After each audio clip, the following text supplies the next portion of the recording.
What's going on, y'all? I wanted to remember my nephew today. Today be 3 years that he passed away. I'm up here in Rochelle, Illinois. Indians ought to get out up here. Yeah, okay, let me go inside. Yeah, that might be a little bit better. I don't know.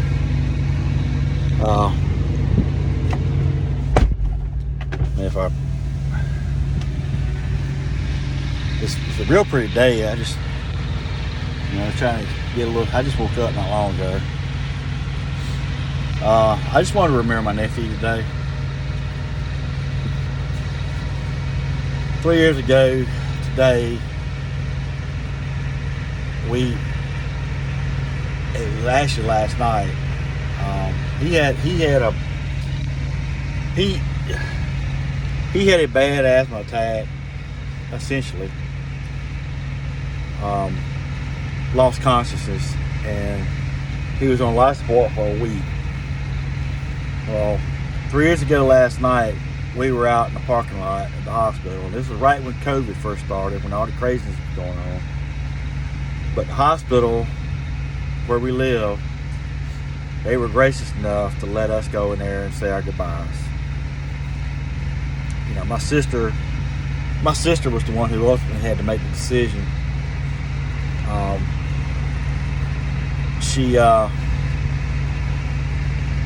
She asked me my opinion on it, and I told her, just because you're on a machine and you're alive, technically, you're not really alive. And that's no way to live. That's not living. Just to say that you're alive because your heart's still beating, that's not really being alive. And the doctors had done all they could there. But make a long story short, we were out in the parking lot 3 years ago that night. They were doing an organ donation. What they were doing. And if you've seen these videos where they do the walk, where they taking the patient down and all the nurses and all that stuff, well, they did that. They did that for him that night. There wasn't very many people in there because they had they had taken another room that was used for something else, and they had used it as an ICU, and because of all the stuff that was going on, so there wasn't that many people there, but they did do it for him, and I appreciate that for him. He lived his life trying to be accepted, and I've heard some people say about being kind and being, and all that. Yeah, kindness goes a long way. He lived his life. He tried to be accepted by his natural parents. That's including my sister. And she was doing drugs. I'm not trying to excuse it, but she was doing drugs at the time. And she was in and out of his life, and it's kind of a convenience thing. And I mean, he just felt rejected by his natural parents. The donor, and that's the only way I can refer to him as the donor. All he did was supply he donated what was needed to help create him. That's all it was. Outside of that, he didn't do anything. You have to earn the title to be a dad. You have to earn that title. It's not given. Just because you bring somebody into this world. I heard on a movie one time, any fool can bring somebody into this world. It takes a real man to step up and be a dad. Well, he was not. He ain't no real man. But he spent his life trying to be accepted. Very intelligent.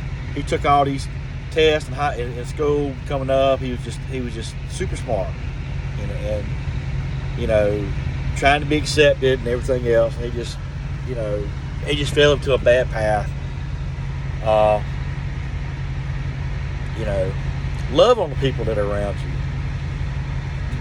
People that just because they may not do sports, they may not, they may be interested in chess and not baseball.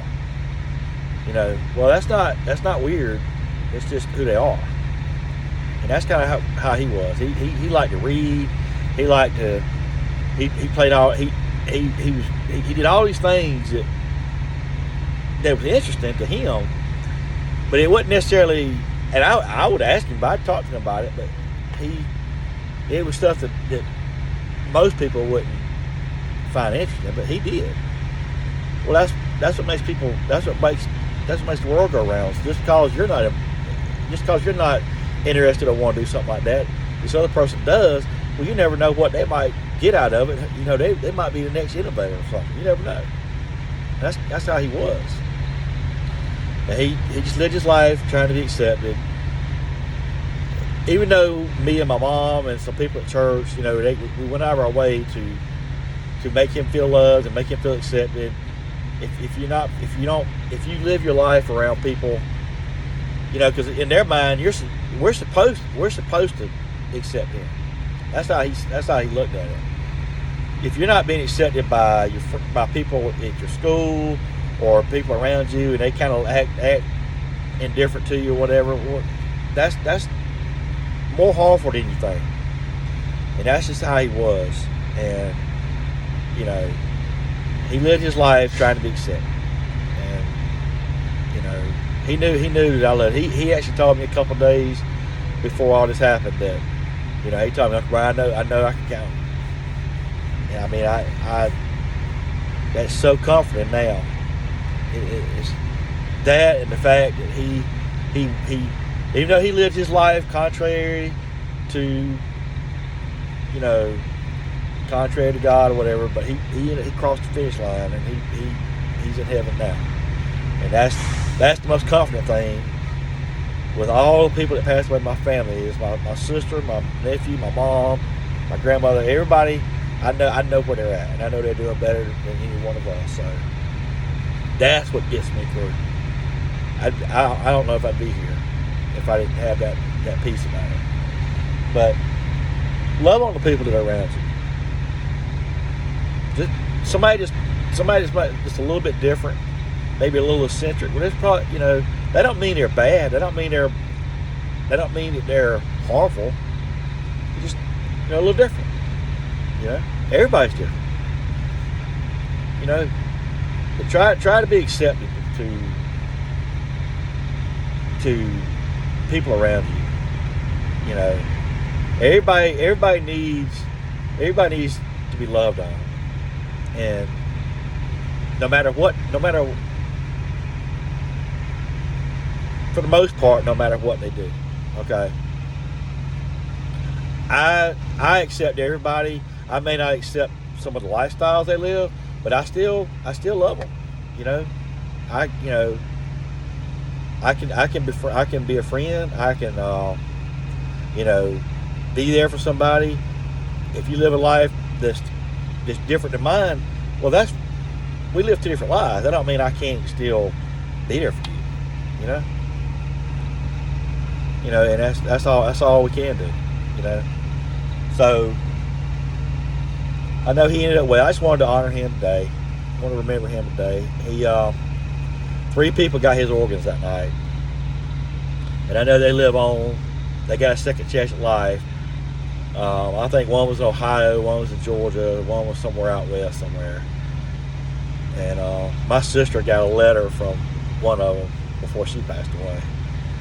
And so I don't have the contact with these people. So, but I know these people are very gracious, and I know today's a special day for them, because this is the day that they receive a second chance in life, and I know that they're very happy. I'm happy for them.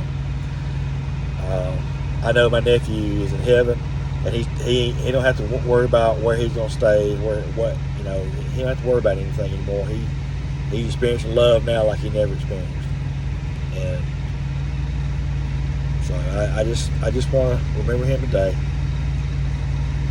I go through this about the first 8 months of the year, is remembering somebody in my family, my immediate family, that passed away, or their birthday, even including my dog.